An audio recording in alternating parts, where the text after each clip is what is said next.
కాపాడేరా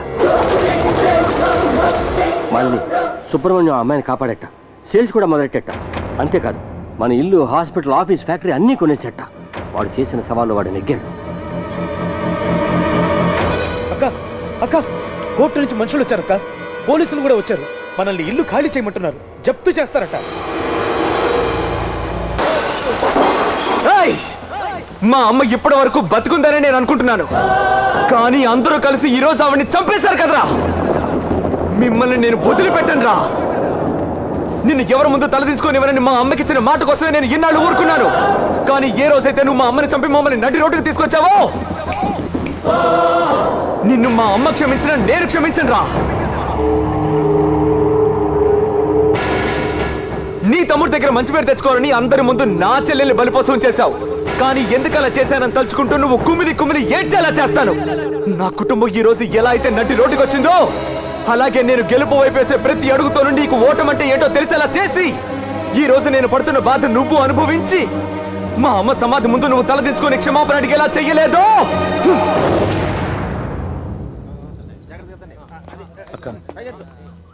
ఎవరికైతే అమ్మ ఆశీర్వాదం ఉంటుందో వాళ్ళని మనం ఏమీ చేయలేము.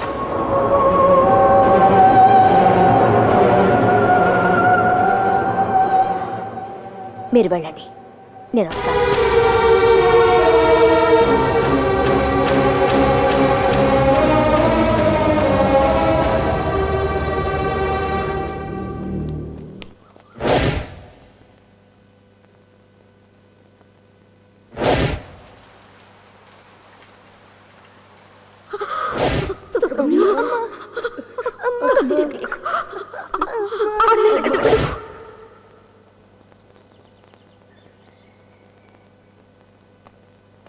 ఏంటి అందరూ ఇక్కడే ఉన్నారు?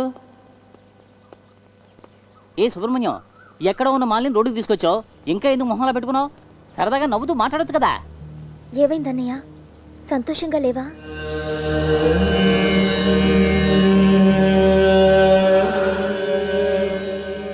ఆ రోజు మన అమ్మ సమాధిని కూల్చి మనల్ని నడి రోడ్డుకి తీసుకొచ్చి ఏడిపించినప్పుడు వీళ్ళు బాధపడ్డారో లేదో, కానీ ఈరోజు వీళ్ళిలా వెళ్ళిపోవడం చూస్తుంటే నాకు బాధగా ఉందమ్మా. నాకు అసలు ఏమాత్రం సంతోషంగా లేదమ్మా. ఏదో తప్పు చేశారనిపిస్తుంది. అమ్మ అన్నట్టు కార్తీక్ నా అన్నే గాను, మాలిని నా అక్కే గాను అనుకోనుంటే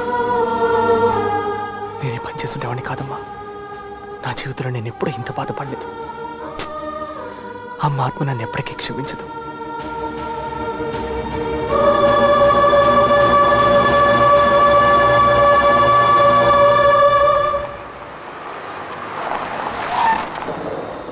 మేడం మేడం మేడం, ఎక్కడికి వెళ్ళి ఉంటుంది?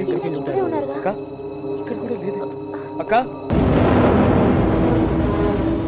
ఈ కాంట్రాక్ట్ నాకే రావాలి, వచ్చి తీరాలి.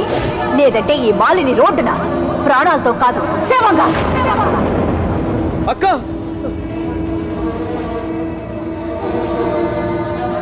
అక్క సుబ్రహ్మణ్యం,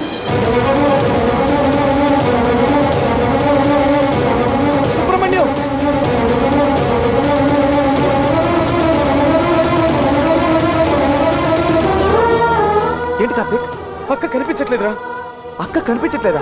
ఏమైందిరా? చూద్దురా, ఇప్పుడు లేదు, చాలా భయంగా ఉందిరా. సరే పద చూద్దాం. రాలేదా? యామిని, మాలిని వాళ్ళ హాస్పిటల్కి ఫోన్ చేసావా? అక్కడికి రాలేదా? ఒకవేళ ఆటోలో వెళ్ళి ఉంటారేమో. అటువైపు ఆటోలే లేవన్నయ్య. లేదురా, తను అలా వెళ్ళదు. అన్నయ్య, పోలీస్ స్టేషన్కి వెళ్ళి కంప్లైంట్ ఇద్దామా?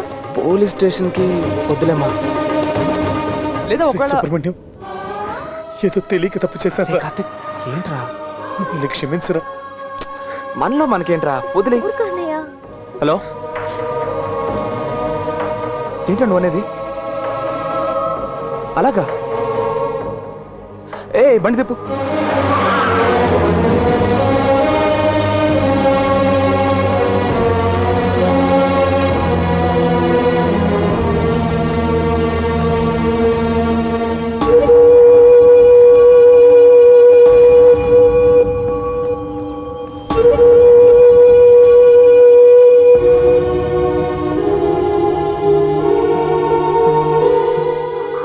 సుబ్రహ్మణ్య, ఆ రోజు మీ అమ్మ సమాధిని కూల్చి నిన్ను రోడ్డు మీద నిలబెట్టినప్పుడు నాకు బాధ కలగలేదు. కానీ ఈ రోజు నన్ను రోడ్డున నిలబెట్టినప్పుడు నీకు బాధగా ఉందని అన్నావే. నీ గొప్పతనం తెలుసుకున్నాను. నీ ముందు ఈరోజు నేను పూర్తిగా ఓడిపోయాను. అందుకే నువ్వు ప్రాణంగా ప్రేమించే మీ అమ్మ సమాధి దగ్గర క్షమాపణ అడగడానికి వచ్చాను.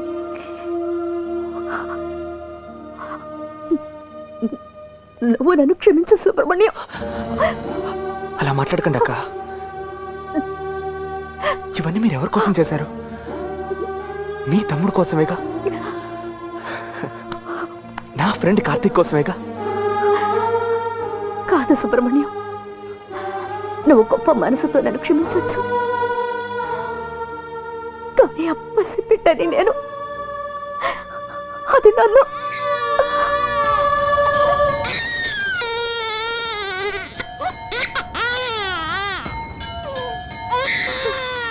మేడం, మీ స్టేటస్ అంతా వదిలేసి మనసు మార్చుకున్నారని విన్నాను. ఇక మీ ఆస్తి నా దగ్గర ఎందుకు? అందుకే మీ బిడ్డను మీకు ఇచ్చేద్దామని వచ్చాను. ఏంటి మేడం అలా ఆశ్చర్యంగా చూస్తున్నారు? వీడి మీ తమ్ముడు కొడుకే. నేను వీడిని చంపలేదు. నీకు తెలియకుండా ఈ బిడ్డను ఇంతకాలం నేనే పెంచాను.